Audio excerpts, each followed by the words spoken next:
Amado Padre Celestial, suplicamos, Señor, tu bendición en dirección y sabiduría del Espíritu Santo para poder comprender tu palabra.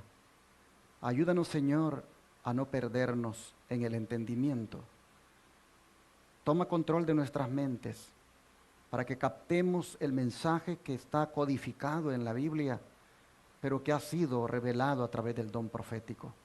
Señor, rogamos que tu presencia esté con nosotros y podamos a través de este estudio mirar, Señor, cómo la profecía predice lo que ha de venir en los futuros días.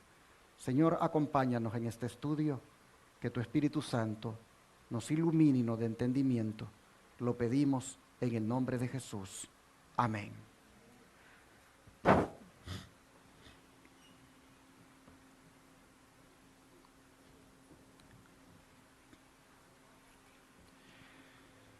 Vamos a titular nuestro estudio En camino a la ley dominical.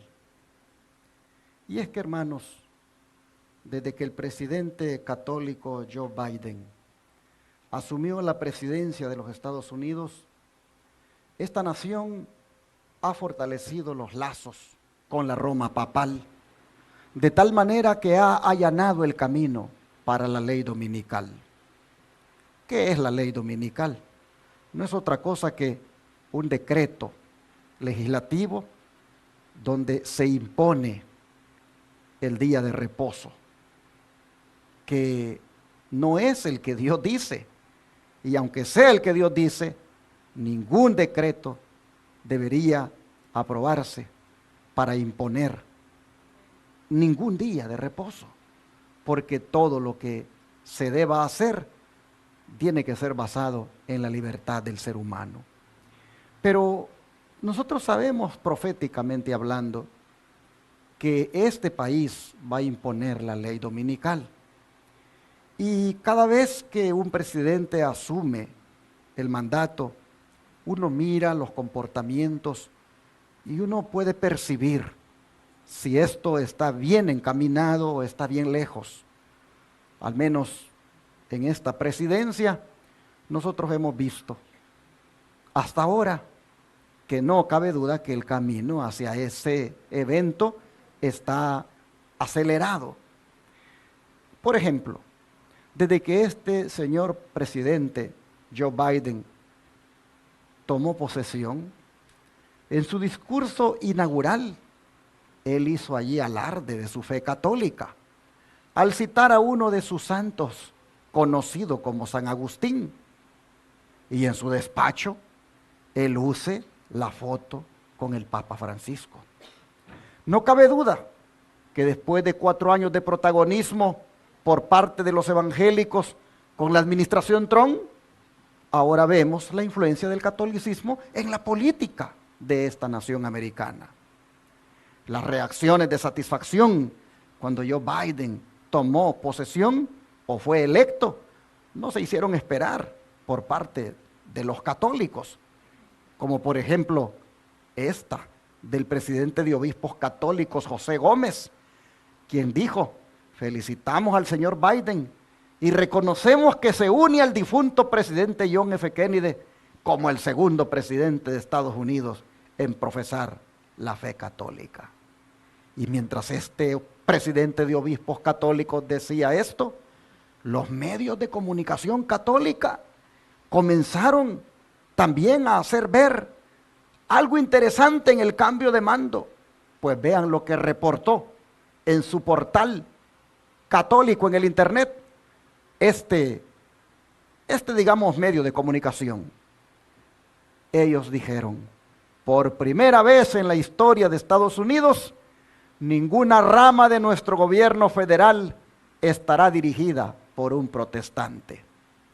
El presidente será católico, el presidente de la Cámara es católico, el líder de la mayoría del Senado será judío, el presidente de la Corte Suprema es católico, y la Corte en su conjunto es mayoritariamente católica. Estos hechos, dijeron, son emblemáticos de un cambio importante en la vida pública estadounidense que ha sido evidente durante varias décadas. El protestantismo de línea principal actuó una vez como el lastre principal en la vida pública estadounidense, ayudándonos a estabilizarnos en medio de aguas turbulentas que acompañan a la vida en una república democrática. Pero noten, se los puse en rojo, ese lastre, dijeron, ha desaparecido y los efectos a largo plazo en la vida estadounidense se pueden sentir por todas partes. Así han hecho alarde los medios de comunicación católica de este cambio de gobierno eminentemente católico. Y mientras estas muestras de satisfacción se expresan por los medios de comunicación, las demandas del Papa para su feligrés y nuevo presidente no se hicieron esperar. Al decirle, pido a Dios que guíe sus esfuerzos para fomentar el entendimiento, la reconciliación y la paz en Estados Unidos y entre las naciones del mundo, a fin de promover, le dijo, el bien común universal. Pero ¿qué incluye ese bien común universal? Incluye sacrificar los derechos individuales en pro de las mayorías, como ocurrió ya en esta pandemia. El quédate en casa violaba tu derecho a la movilidad en pro del bien común. Hermanos y hermanas, el ponte la mascarilla violaba tu derecho individual a ponértela o no ponértela en pro del bien común. El cierra tu negocio violó tu derecho individual a cerrarlo o no cerrarlo en pro del bien común. El cierra los templos violaba el derecho de los cristianos a cerrarlos o a abrirlos en pro del bien común. Y así tantas otras restricciones que se han venido implementando por el bien común. Es más, Francisco hasta le dice a los políticos que gobiernen por el bien común. Y a las religiones les dice que se unan en el ecumenismo por el bien común y que cuidemos todos la casa común, como él le llama al planeta Tierra. Pero ese bien común que él promueve también lleva allí una ley de descanso dominical que él dice debe hacerse basándose en la santa ley de Dios. Solo que en la santa ley de Dios no promueve ningún descanso dominical. La santa ley de Dios solo promueve el descanso en el santo día sábado.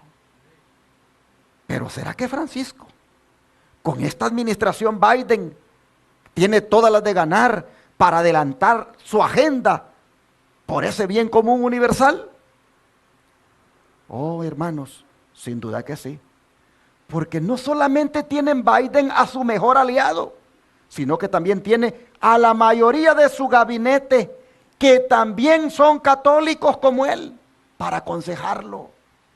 Entre ellos están el cuestionado secretario de Agricultura, que ha sido vinculado con la compañía Monsanto y con la aprobación de controvertidos organismos genéticamente modificados en el pasado, cuando estuvo al frente de esa Secretaría de Estado en la administración Obama. También está el secretario de Trabajo, la Secretaría de Energía, el secretario de Defensa, el secretario de Asuntos Veteranos, la secretaria de Comercio, el secretario de Salud y otros dos, como el que se encargó de la agenda climática y la Secretaría del Interior.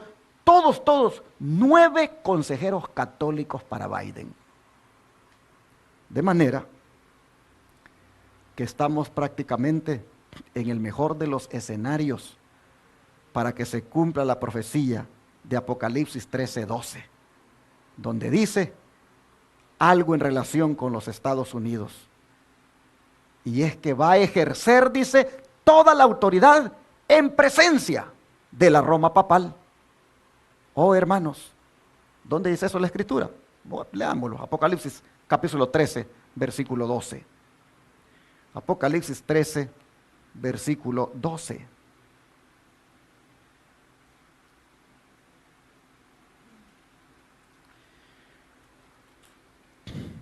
Dice, y ejerce toda la autoridad de la primera bestia en presencia de ella, y hace que la tierra y los moradores de ella adoren a la primera bestia, cuya herida mortal fue sanada. Usted dirá, pero ¿dónde menciona acá a los Estados Unidos? ¿Dónde menciona acá a la Roma papal?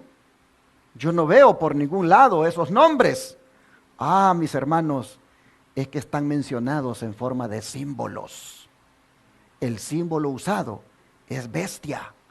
Hay una bestia en el verso 11 que ejerce toda la autoridad de otra bestia, dice el versículo que acabamos de leer. Leamos juntos los versículos 11 y 12 para ver el sentido. Dice, después vi otra bestia que subía de la tierra y tenía 2 cuernos semejantes a los de un cordero, pero hablaba como dragón. Y ejerce toda la autoridad de la primera bestia en presencia de ella.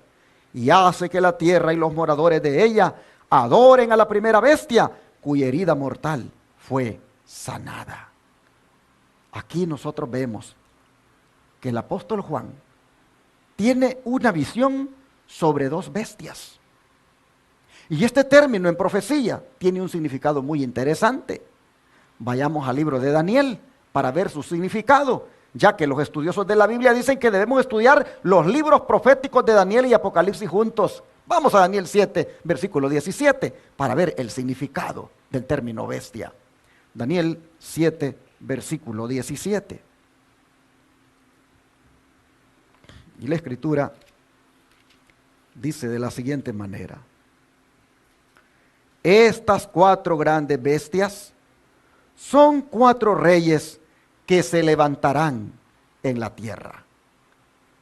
Oh, hermanos y hermanas, las bestias en profecía son símbolos de reyes. Las 4 bestias mencionadas aquí son ni más ni menos que el león, el oso, el leopardo y la bestia espantosa sin nombre que se registran en los versículos 2 al 7 de aquí mismo del capítulo 7. No lo vamos a leer todo porque ustedes ya han leído estos pasajes. Solamente que estas 4 bestias, el profeta Daniel dice que son reyes o gobernantes. Pero como los reyes o gobernantes están puestos sobre reinos o naciones, el versículo 23 interpreta a las bestias como reinos también. Leamos el verso 23. Dijo así: la 4ª bestia será un 4º reino en la tierra, el cual será diferente de todos los otros reinos, y a toda la tierra devorará, trillará y despedazará. Así encontramos entonces el significado del término bestia, que se refiere a un rey, reino o nación. Habiendo entendido esto, vámonos otra vez a Apocalipsis 13, para ver si las bestias mencionadas allí se refieren a los Estados Unidos y a la Roma papal. Vamos a capítulo 13 nuevamente de Apocalipsis.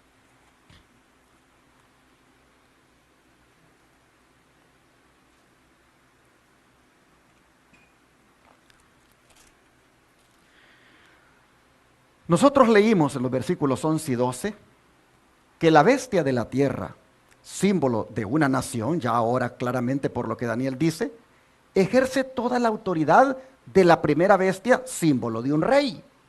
Por lo tanto, ella viene a ser la segunda. Pero ¿qué les parece si antes de identificarla, identificamos quién es la primera bestia que se menciona en el versículo 12? Juan nos dice que ella tiene una herida mortal que ha sido sanada. Para que tengamos más información de ella, ¿qué les parece si leamos más atrás? Desde el versículo 1 al 10. Leámoslo. Capítulo 13, versículo 1 al 10. Me paré sobre la arena del mar y vi subir del mar a una bestia que tenía 7 cabezas y 10 cuernos, y en sus cuernos 10 diademas, y sobre sus cabezas un nombre blasfemo. Y la bestia que vi era semejante a un leopardo, y sus pies como de oso y su boca como boca de león. Y el dragón le dio su poder y su trono y grande autoridad. Vi una de sus cabezas como herida de muerte, pero su herida mortal fue sanada. Y se maravilló toda la tierra en pos de la bestia. Y adoraron al dragón que había dado autoridad a la bestia. Y adoraron a la bestia diciendo, ¿quién como la bestia y quién podrá luchar contra ella? También se le dio boca que hablaba grandes cosas y blasfemias. Y se le dio autoridad para actuar 42 meses. Y abrió su boca en blasfemias contra Dios, para blasfemar de su nombre, de su tabernáculo y de los que moran en el cielo. Y se le permitió hacer guerra contra los santos y vencerlos. También se le dio autoridad sobre toda tribu, pueblo, lengua y nación. Y la adoraron todos los moradores de la tierra, cuyos nombres no estaban escritos en el libro de la vida del Cordero que fue inmolado desde el principio del mundo. Si alguno tiene oído, oiga. Si alguno lleva en cautividad, va en cautividad. Si alguno mata a espada debe ser muerto. Aquí está la paciencia y la fe de los santos. Nosotros vemos aquí, hermanos, que la primera bestia dice sube del mar, en contraposición a la segunda, que ya vimos, sube de la tierra. El mar en profecía representa pueblos, muchedumbres, naciones y lenguas, mientras que la tierra representa lo opuesto, es decir, un lugar desierto o escasamente poblado. Pero a esta bestia que sube del mar, Satanás, dice, simbolizado aquí por el dragón, le da su poder, pero se lo da por medio del Imperio Romano. ¿Y a quién los historiadores vieron que Roma le dio su poder? Veamos lo que Thomas Stanley nos dice en su libro La filosofía de la historia al respecto.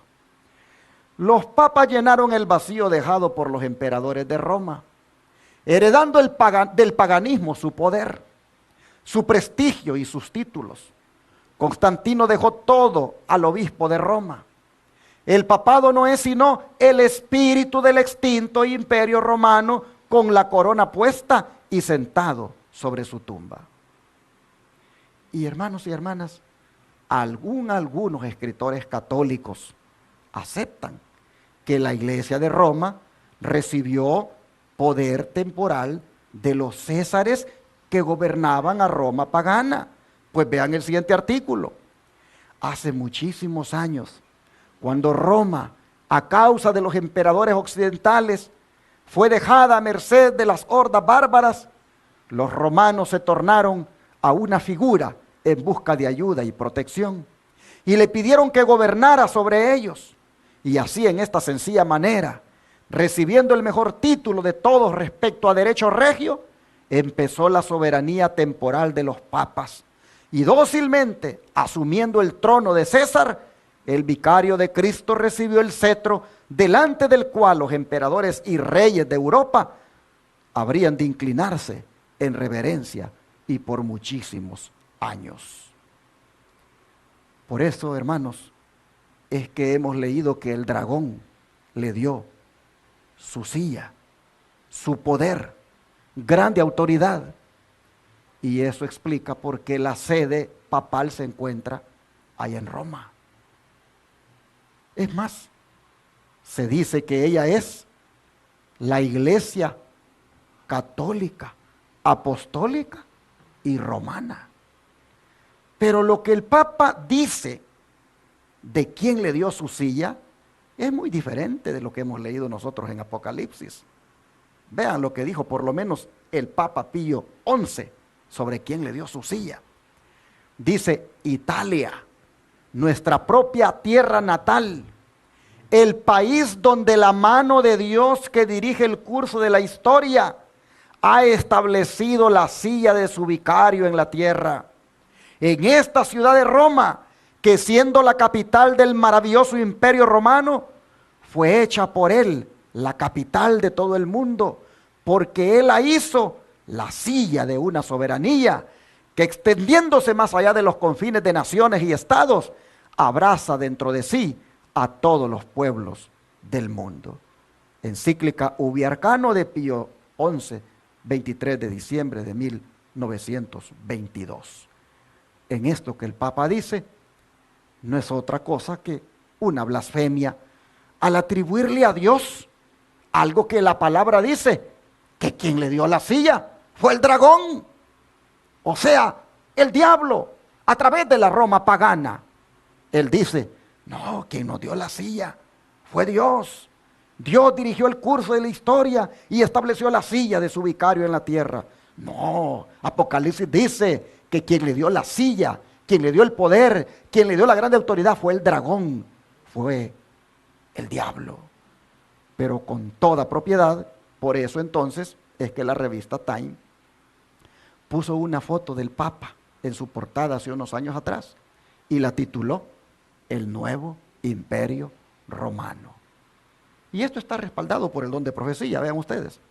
En el Conflicto de los Siglos, página 492 dice, en el capítulo 13, versículos 1 al 10, se describe otra bestia parecida a un leopardo, a la cual el dragón le dio su poder, su trono y grande autoridad.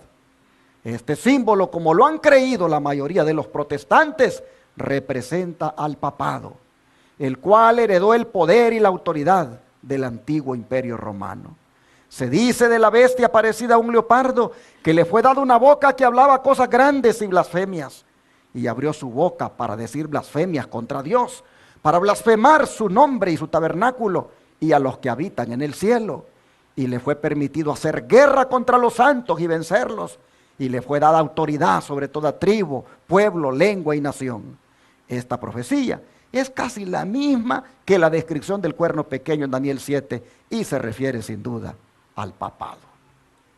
Así, hermanos, vemos nosotros que el espíritu de profecía concuerda con lo mismo que dicen los historiadores, con lo que dijeron los reformadores protestantes, y solo aclara de que fue el dragón, el diablo, el que le dio la silla, el poder y la autoridad. Hermanos, este poder romano llamado el papado, simbolizado por la bestia parecida a un leopardo de Apocalipsis 13, este es el único que ha hecho guerra contra los santos. Lo ha hecho en el pasado. Sigue diciendo el don de profecía.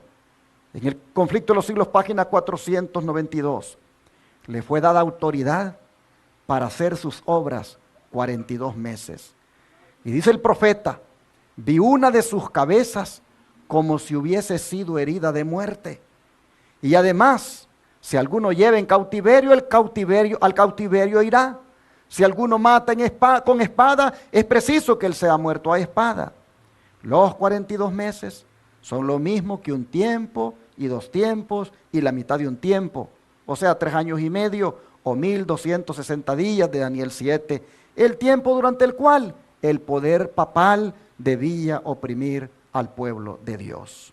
Este periodo, como fue indicado en capítulos anteriores, empezó con la supremacía del papado en el año 538 y terminó en 1798. Entonces el papa fue hecho prisionero por el ejército francés. El poder papal recibió su golpe mortal y quedó cumplida la predicción de que si alguno lleva en cautiverio, al cautiverio irá.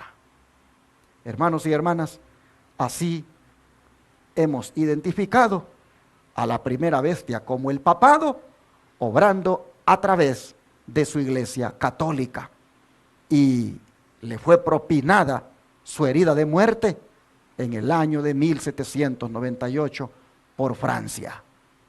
Bueno, habiendo identificado a la primera bestia de Apocalipsis 13, pasemos ahora a identificar la segunda bestia, la cual ya sabemos representa una nación y que, como leímos en los versículos 11 y 12, surge de la tierra, es decir, de un lugar escasamente poblado, para ejercer ¿qué cosa? La misma autoridad de la bestia papal, en presencia de ella, para obligar a los moradores de la tierra a que adoren a esa bestia papal. ¿Qué nación sería esta que surgió para la época cuando la bestia papal recibió su herida de muerte por parte de Francia en 1798? Ni más ni menos que los Estados Unidos de América. La profecía ubica el surgimiento de esta nación como bestia de la tierra, de un lugar poco poblado. Lo ubica después de aquel acontecimiento, cuando a la primera bestia se le propinó su herida de muerte en 1798. El don de profecía lo confirma en el conflicto de los siglos, página 493 a la 494, diciendo, aquí se presenta otro símbolo. El profeta dice, vi otra bestia que subía de la tierra y tenía 2 cuernos semejantes a los de un cordero. 13:11, que ya leímos. Tanto el aspecto de un cordero, pero tanto el aspecto, mejor dicho, de esta bestia, como el modo en que sube, indican que la nación que representa difiere de las representadas en los símbolos anteriores. Las que han gobernado el mundo le fueron presentados al profeta Daniel en forma de fieras que surgían mientras los 4 vientos del cielo combatían en la gran mar. En Apocalipsis 17, un ángel explicó que las aguas representan pueblos y naciones y lenguas. Los vientos simbolizan luchas. Los 4 vientos del cielo que combatían en la gran mar representan los terribles dramas de conquista y revolución por los cuales los reinos alcanzaron el poder. Pero la bestia, con cuernos semejantes a los de un cordero, que subía de la tierra, la de Apocalipsis 13, hermanos, 11 y 12, esta dice, en lugar de derribar a otras potencias para establecerse, la nación, dice así, representada, sube en territorio hasta entonces antes desocupado y crece gradual y pacíficamente. No podía pues subir, dice, entre las naciones populosas y belicosas del viejo mundo, ese mar turbulento de pueblos y muchedumbres y naciones y lenguas. Hay que buscarla en el continente occidental. ¿Cuál era?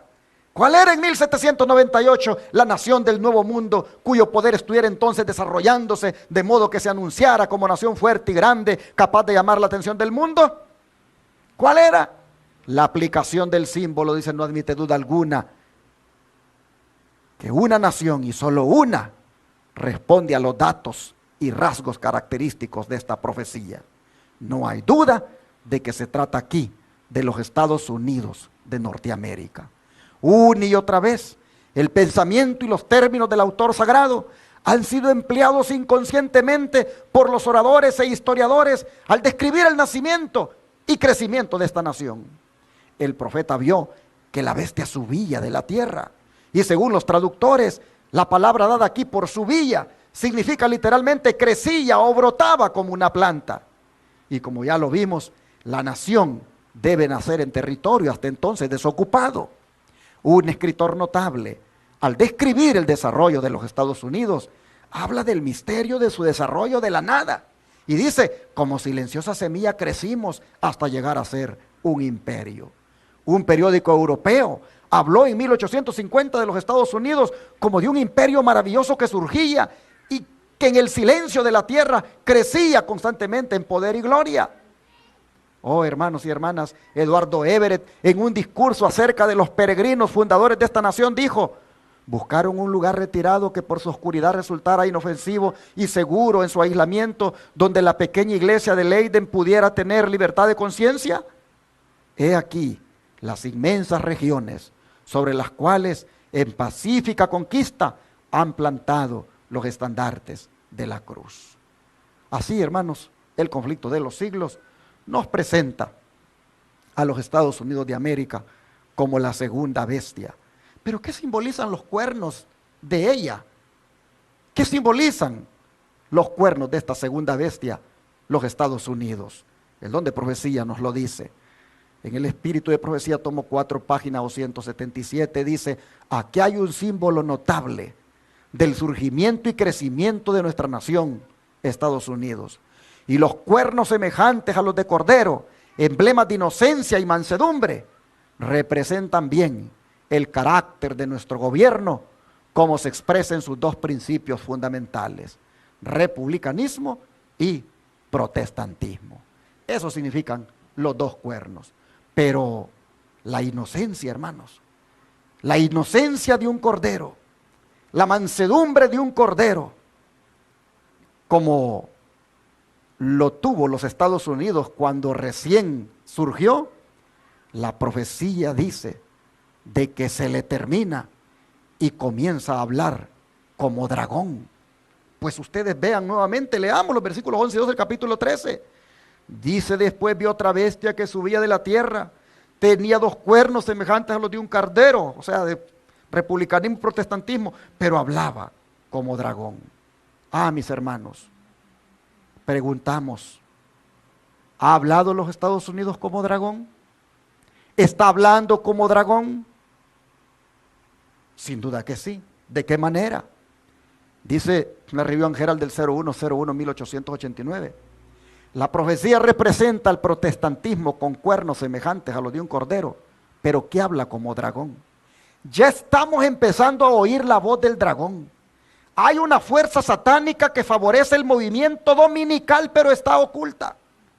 Aún los hombres que están ocupados en la obra están ciegos en cuanto a los resultados que seguirán a su movimiento.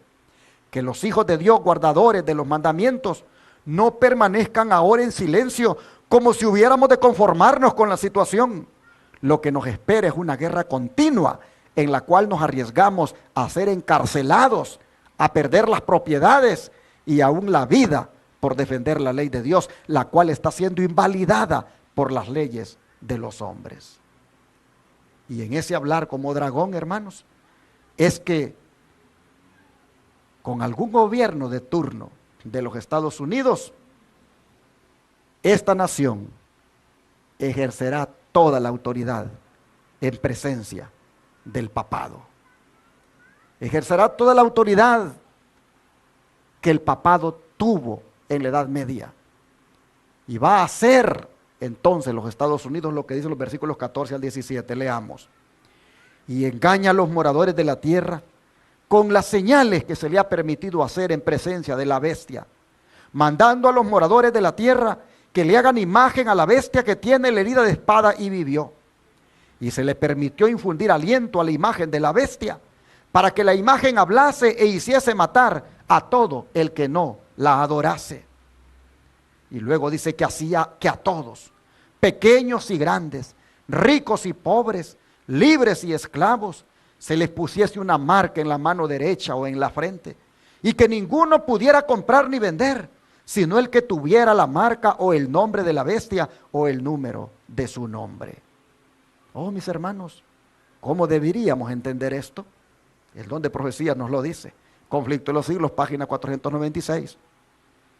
En el apartado que dice, diciendo a los que habitan sobre la tierra que hagan una imagen de la bestia, dice: aquí tenemos presentada a las claras una forma de gobierno en el cual el poder legislativo descansa en el pueblo, y ello prueba que los Estados Unidos de Norteamérica constituyen la nación señalada por la profecía.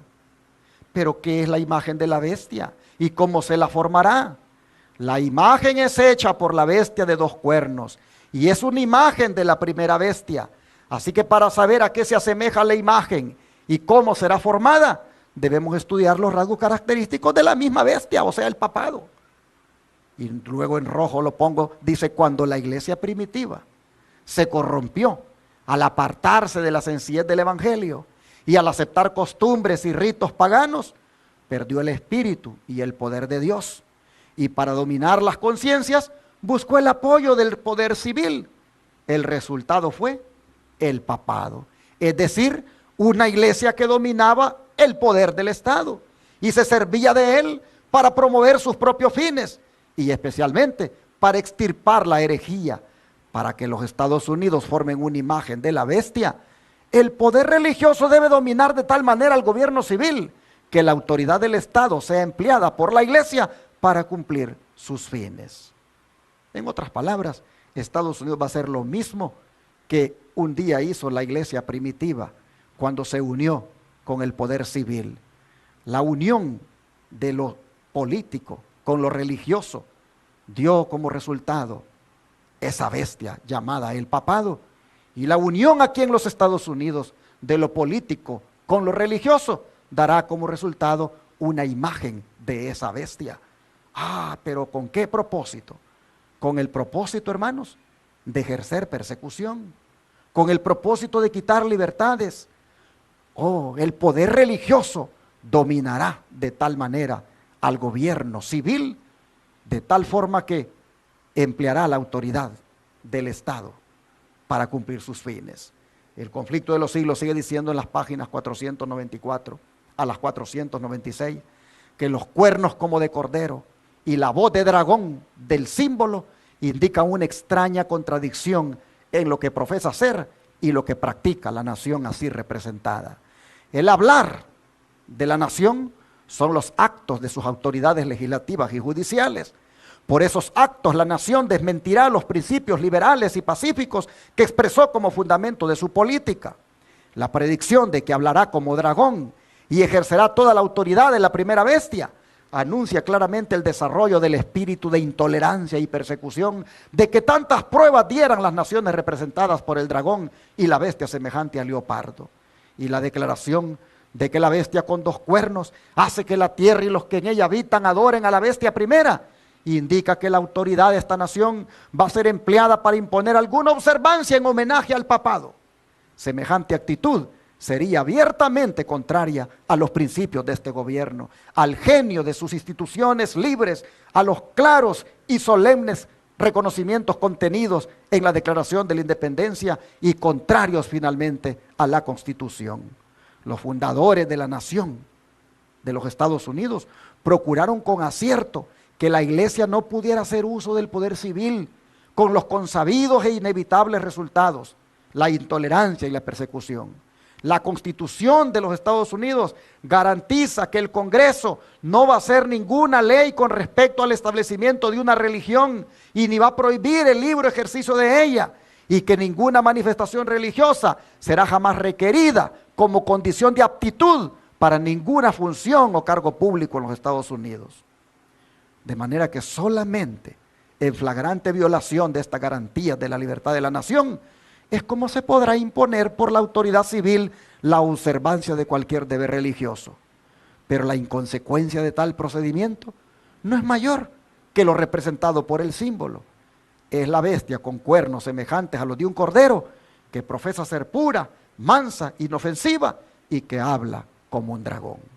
Así que, hermanos, esto está encaminado a que se dé. Esto está, hermanos, yendo aceleradamente y se va a dar. Hay vientos fuertes de que la separación entre iglesia y Estado se elimine. Hay personas que dicen que se acabe ya esa separación de iglesia y Estado. Oh, hermanos, cuando esa presión vaya incrementándose, llegará a violarse la Constitución y entonces esta nación hablará como dragón.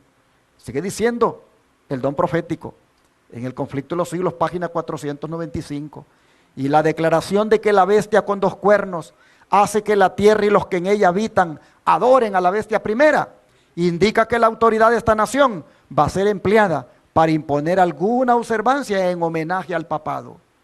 Los que, comprendiendo las exigencias del cuarto mandamiento, prefieran observar el falso día de reposo en lugar del verdadero, le van a rendir así homenaje a aquel poder, el único que ordenó su observancia.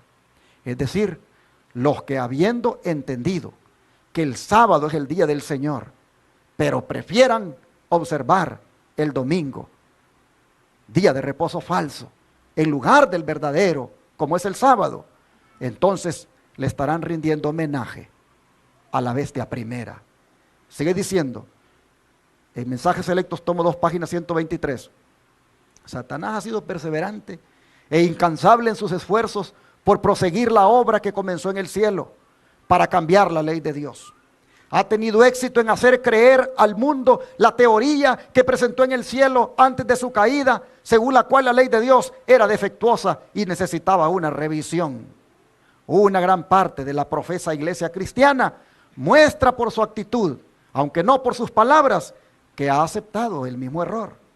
Pero si la ley de Dios ha sido cambiada en algún detalle, Satanás ha logrado en la tierra lo que no pudo realizar en el cielo. Ha preparado su trampa engañosa con la esperanza de tomar cautiva a la iglesia y al mundo. Pero no todos van a caer en la trampa. Se está estableciendo una separación definida entre los hijos de obediencia y los hijos de desobediencia, entre los leales y fieles y los desleales e infieles. Se han formado dos partidos, los adoradores de la bestia y de su imagen, y los adoradores del Dios verdadero y viviente. Los adoradores, hermanos, del Dios verdadero y viviente guardan el sábado, mientras que los adoradores de la bestia y su imagen guardan el domingo. Cuando se imponga por decreto dicho día de reposo falso, a las claras se mirará los dos partidos. De manera que cuando los Estados Unidos haga esto, habrá ejercido toda la autoridad de la bestia papal en presencia de ella y va a obligar al mundo a adorar esa bestia. Solo, hermanos, que hay un detalle, y es que los que lo van a hacer, miren ustedes en el verso 8, ¿quiénes son? Apocalipsis 13:8,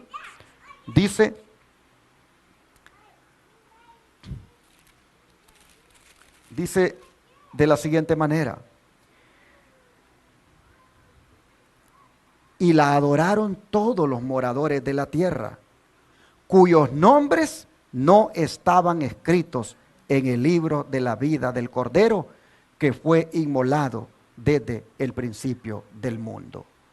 Aquí nosotros vemos que habrán unos que no la van a adorar, y ellos son los que estén escritos en el libro de la vida del Cordero. Está implícito porque los que la adoran no tienen sus nombres registrados en el libro de la vida. En contraposición a ellos, son presentados al final del versículo 10, miren ustedes, al final del versículo 10, dice: aquí está la paciencia y la fe de los santos. Es decir, hay un grupo que estos no adoran a la bestia y a su imagen. Estos mantienen sus nombres registrados en el libro de la vida del Cordero y por lo tanto no la adoran. Hermanos, el don de profecía dice: el asunto del sábado va a ser el punto culminante del gran conflicto final, en el cual todo el mundo va a formar parte.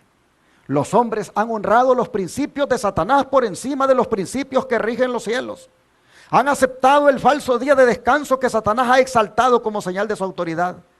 Pero Dios ha puesto su sello sobre su requerimiento real. Ambos días de reposo, el domingo y el sábado, llevan el nombre de su autor. Una marca imborrable que demuestra la autoridad de cada uno. Es nuestra obra inducir a la gente a comprender esto. Debemos mostrarles que es de consecuencia vital llevar la marca del reino de Dios o la marca de la rebelión, porque se reconocen súbditos del reino cuya marca llevan. Dios nos ha llamado a enarbolar el estandarte de su sábado pisoteado. Cuán importante es pues que nuestro ejemplo sea correcto en la observancia del sábado. Hermanos y hermanas, por eso nos llamamos adventistas del séptimo día, porque en ese nombre destacamos, enarbolamos el verdadero día de reposo. En ese nombre nosotros levantamos en alto, a manera de estandarte, la verdad en cuanto al día santo. Para terminar, yo quisiera decirles una vez más que cuando los Estados Unidos ejerza toda la autoridad en presencia de la primera bestia, nosotros nos propongamos ser lo que describe Apocalipsis 14:12. ¿Qué dice? Apocalipsis 14:12. Aquí está, ¿qué cosa? La paciencia de los santos, los que guardan los mandamientos de Dios y la fe de Jesús. La paciencia aquí no es otra cosa que la perseverancia, la resistencia, el mantenerse firmes. Oh hermanos, cuando se imponga la marca de la bestia, cuando la ley dominical se imponga y se obligue por decreto al mundo a que lo obedezca, nosotros seamos de estos que dice Apocalipsis 14:12. Es decir, seamos de los santos que perseveran, seamos de los santos que perseveran en guardar los mandamientos de Dios y la fe de Jesús. Pregunto, ¿cuántos de ustedes quisieran, con la ayuda del Señor, mantenerse en ese grupo de los santos, perseverando, guardando los mandamientos de Dios? ¿Cuánto les gustaría? ¿Quisieran que oráramos para que Dios les ayude? Porque no es asunto solamente de querer, es asunto de que Dios me ayude a lograrlo. Así que vamos a arrodillarnos y a pedírselo al Señor.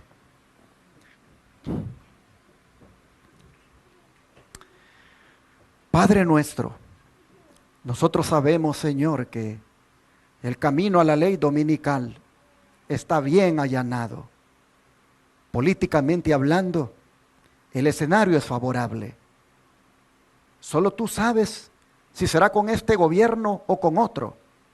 Pero no cabe duda, Señor, que conforme los años van avanzando, este camino está pavimentado, está prácticamente listo para que por allí se imponga esta ley dominical. Señor, sabiendo nosotros que ese será un conflicto, que esa será una prueba, sabiendo nosotros, Señor, que tendremos que decidir entre ser sellados o marcados.